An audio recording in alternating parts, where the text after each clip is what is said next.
26장의 내용은 두 가지 사건으로 되어 있습니다. 하나는 리브가를 자기의 여동생이라고 한 사건, 아비멜렉의 종들이 우물을 덮었다.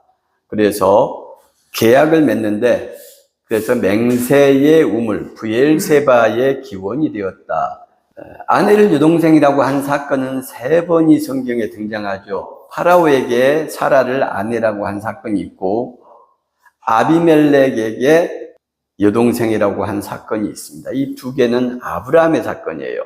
그런데 26장에 똑같이 사건이 전개가 되는데, 장소는 그랄 지역의 아비멜렉과의 관계 속에서 일어난 일이고, 주인공은 이삭과 리브가, 아내를 여동생이라고 한 사건이 3번이 있었는가, 아니면 한 번 있었던 사건을 수백 년간 구전으로 입에서 입으로 전하다 보니까 약간씩 내용이 변경되면서 한 사건에 3가지 버전이 있었는가, 3가지 사건이었다라고 믿는다거나 한 사건에 3가지 버전이다라고 생각한다거나 큰 문제가 없습니다. 중요한 것은 여기서 하나님의 음성과 메시지를 찾아내는 것이 중요하다.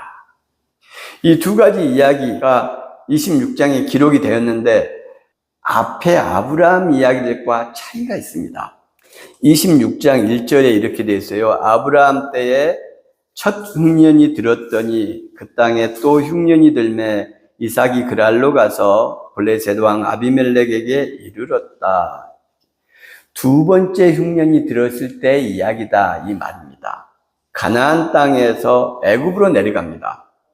아내 때문에 자기가 위험해질까, 또 자기 공동체가 와해될까 싶어서 사라에게 여동생이라고 해라.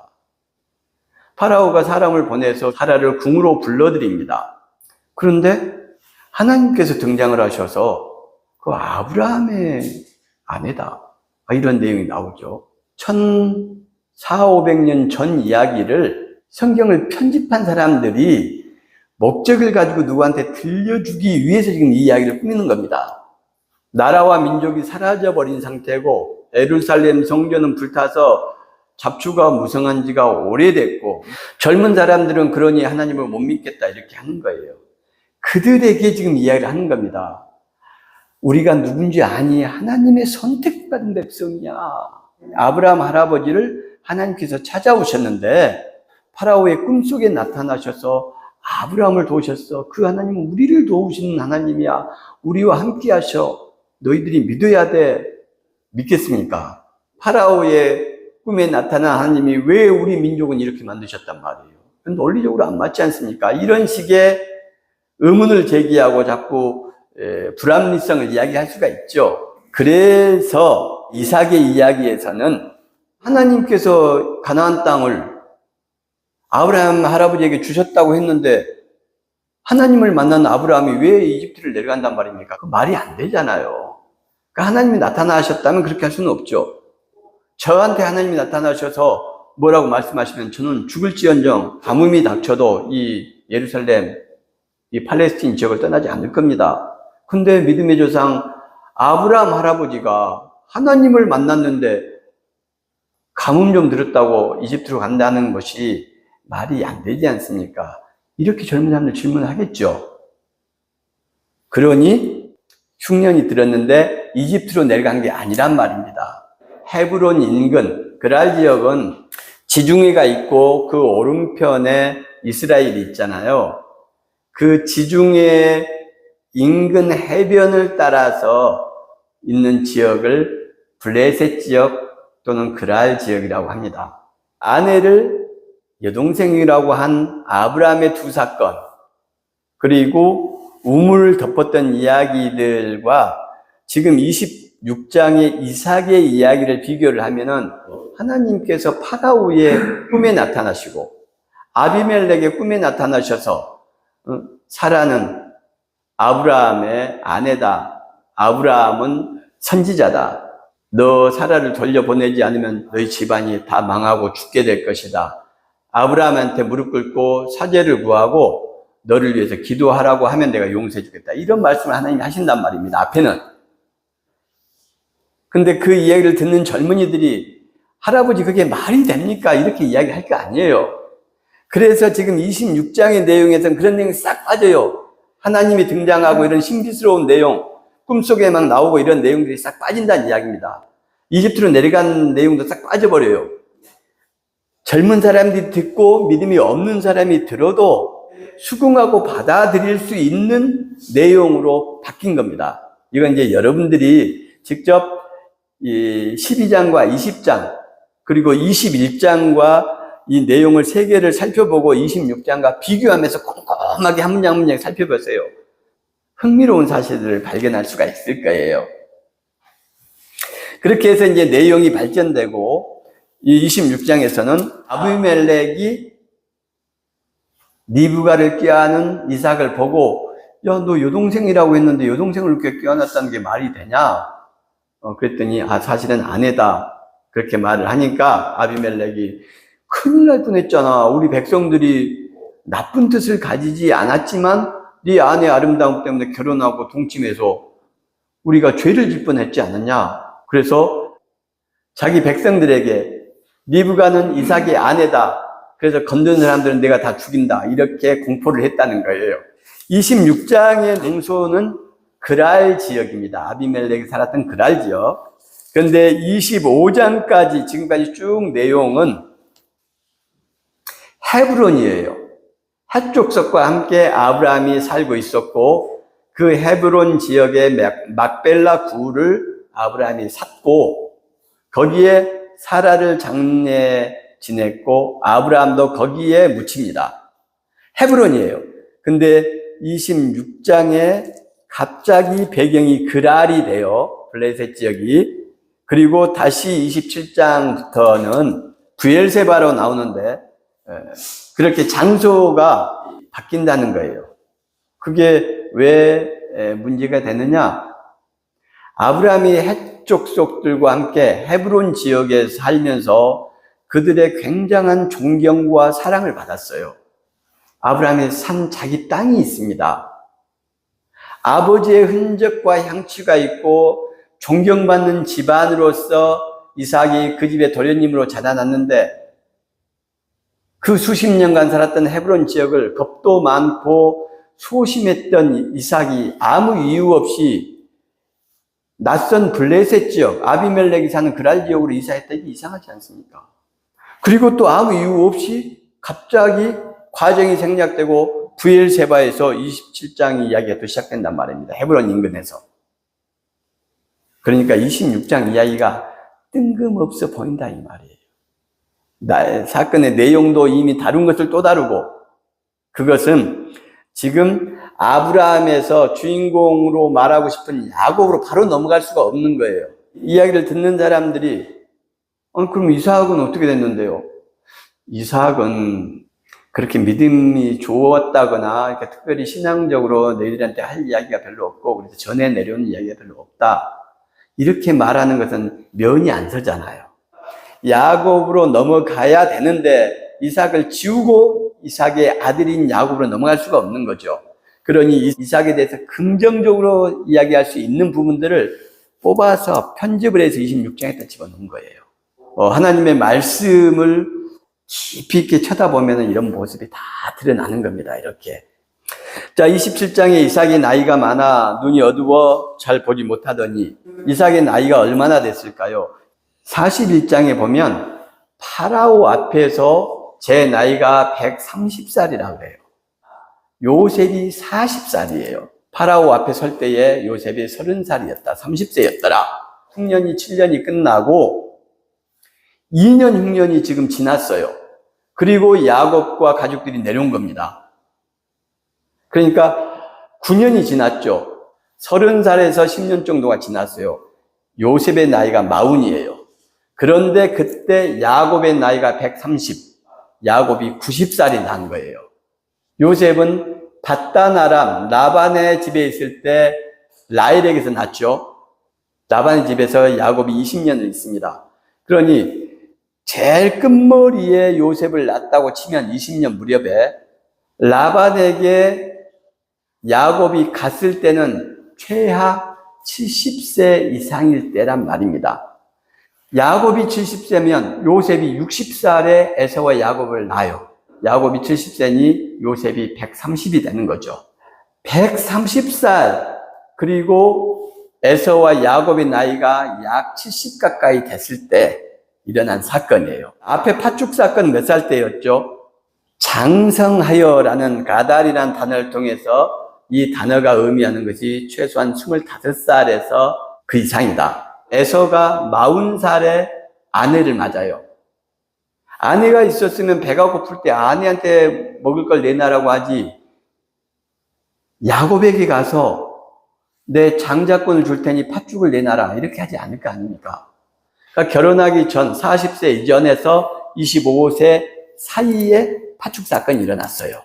30살 정도에 일어났다고 보고, 지금 이 축복 사건은 70살 정도에 일어난 거죠. 여러분, 이 40년의 세월을 왜 제가 여러 가지 계산을 통해서 여러분들한테 길게 말씀을 드릴까요?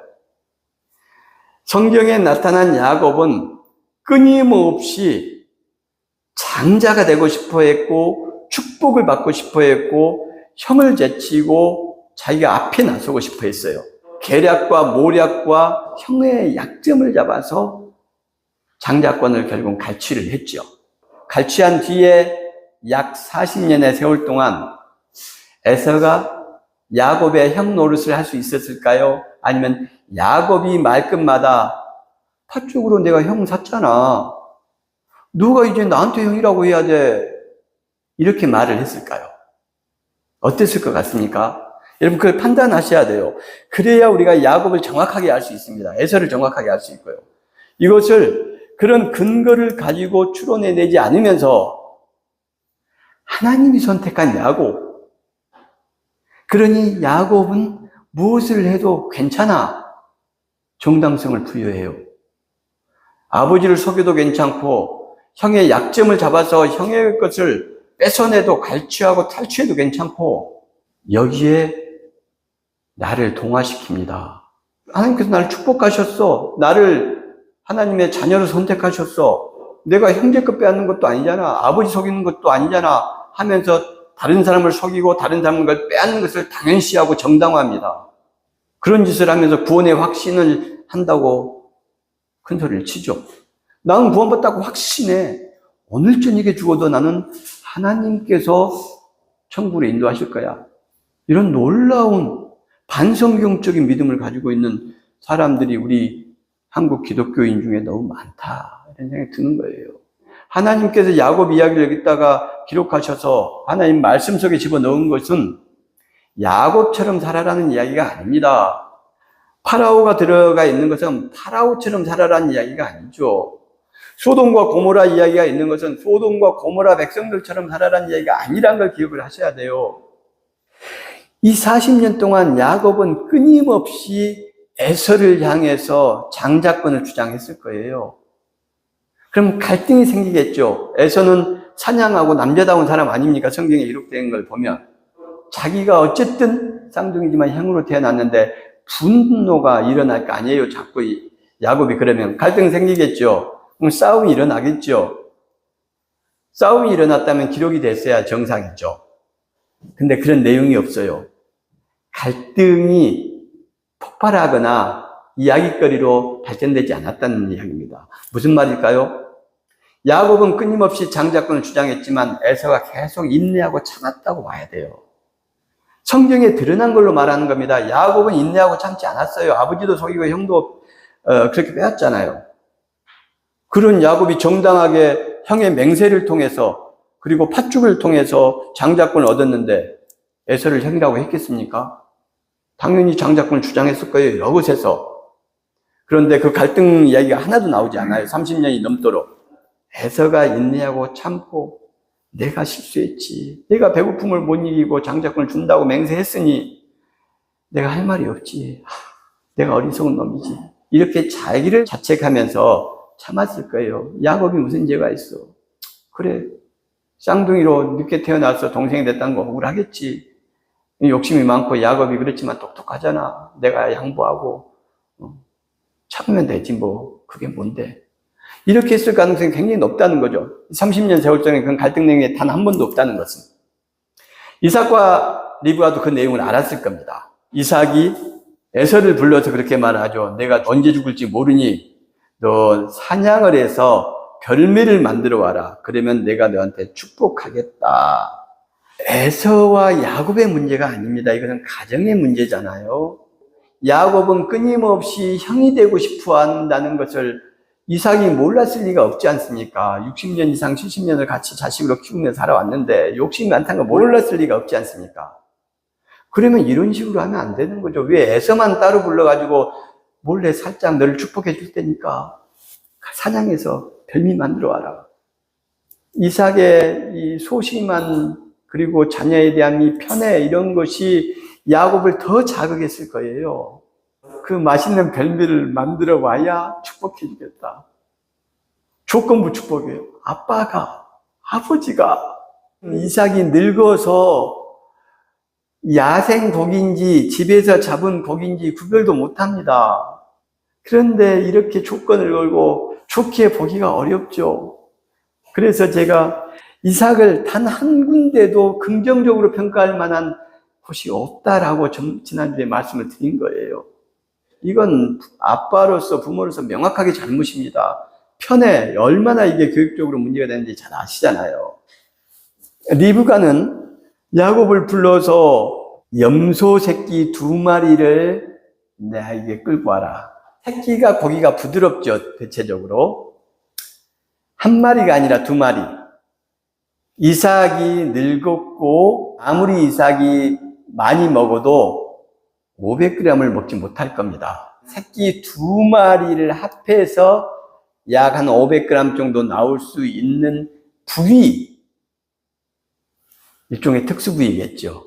사냥을 해오면 에서가 음식을 리브가가 만들었다는 것을 알 수가 있어요. 이런 것에서 리브가가 지금 잘 알고 있는 겁니다. 이삭의 입맛과 좋아하는 부위를 이렇게 해서 아버지를 갖다 주면은 축복받을 것이다 라고 이야기를 합니다. 아버지가 나를 만지실 텐데 복은 고사하고 저주를 받을까 무섭습니다. 안 하겠습니다 어머니, 하지 맙시다 이렇게 말하는 거예요.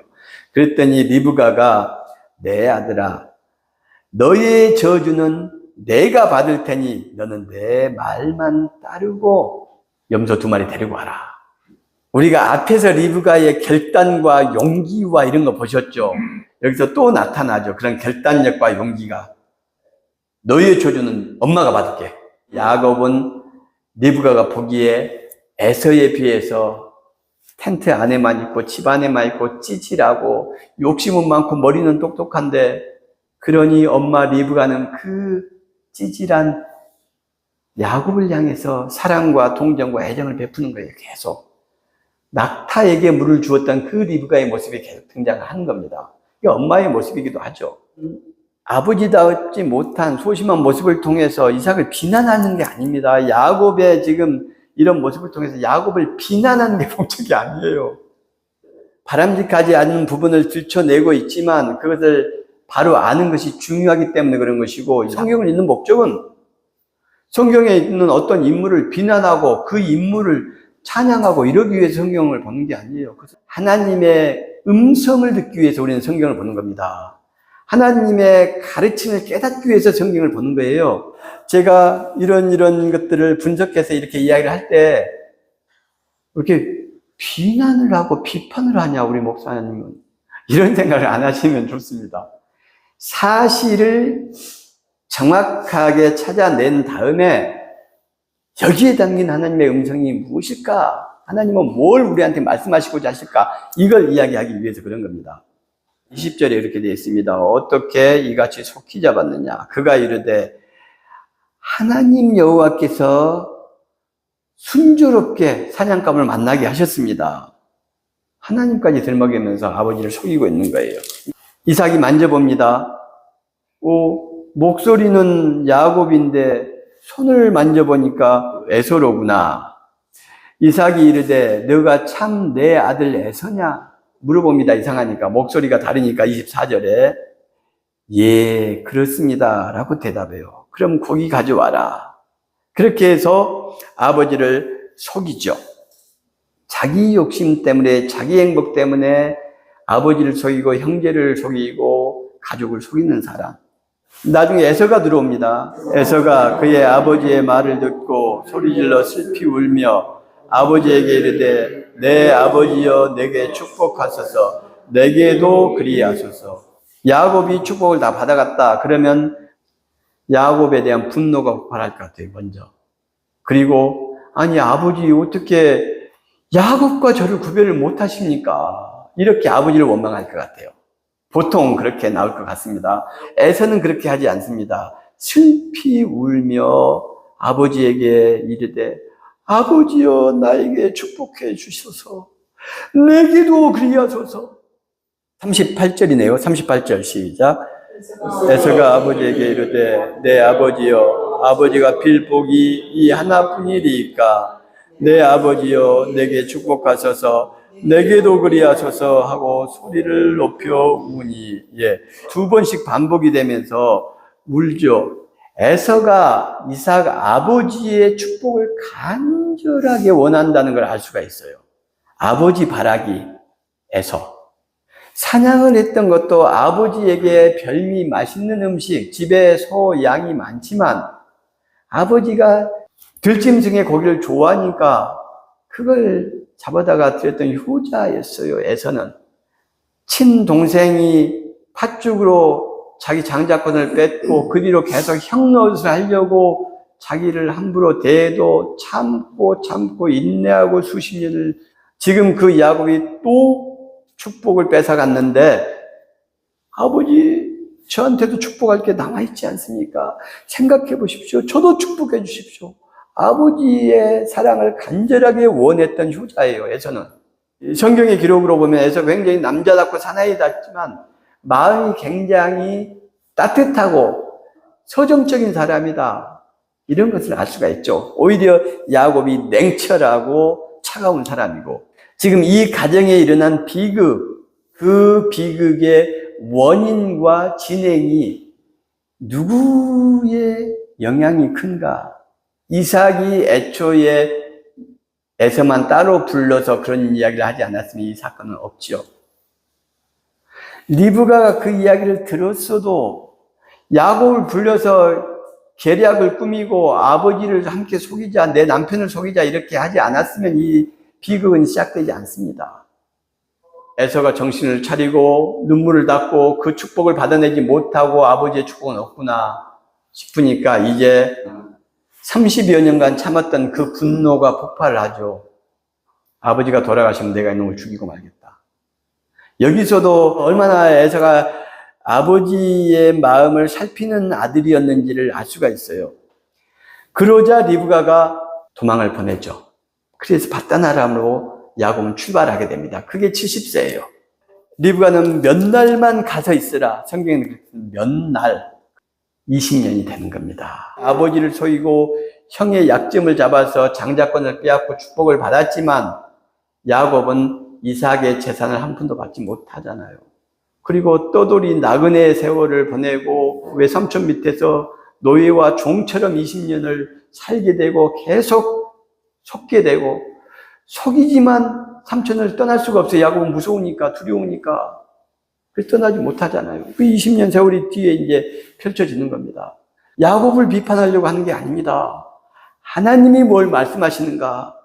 하나님의 은총과 축복은 야곱처럼 머리를 쓰고 리브가처럼 이삭을 속일 수 있는 책략을 꾸미는 똑똑한 머리에서, 그 머리를 가진 사람에게 하나님의 은총이 임한 게 아닙니다. 알기만 속아주고 억울하지만 인내하고 자기가 형이지만 동생처럼 30년이 넘는 세월을 갈등을 일으키지 않고 참고 사는 사람에게 하나님의 은총이 임합니다. 장자는 다른 아들의 2배의 상속권을 갖습니다. 그러면 이삭은 2명밖에 없잖아요. 그래서 3개 중에서 장자권을 가진 에서가 2개를 갖고 야곱은 하나를 가지는 겁니다, 원래는. 근데 그 장자권을 빼앗은 야곱, 아버지를 속인 야곱은 행복하고 부자가 되기는커녕 도망살이를 하고, 에서는 그 인내의 세월을 보냈더니 세 몫이 다 에서 것이 되잖아요. 이삭의 모든 재산이 에서에게 향하게 됩니다. 하나님의 은총이란 건 이런 겁니다. 야곱이 하나님의 은총을 받은 게 아니고 에서가 하나님의 은총을 받았어요. 실제 삶이 얼마나 고달팠는가는 야곱과 에서의 삶을 비교해보면 그냥 나오잖아요. 우리 주위에 있는 똑똑하고 잘난 사람들이 하나님의 은총을 받은 것이 아니고 들어도 못 들은 척, 봐도 못 본 척 하는 인내하며 참는 에서와 같은 삶을 사는 사람들이 결국은 하나님의 은총의 혜택을 입게 된다는 것을 믿으시기를 주님의 이름으로 축원합니다.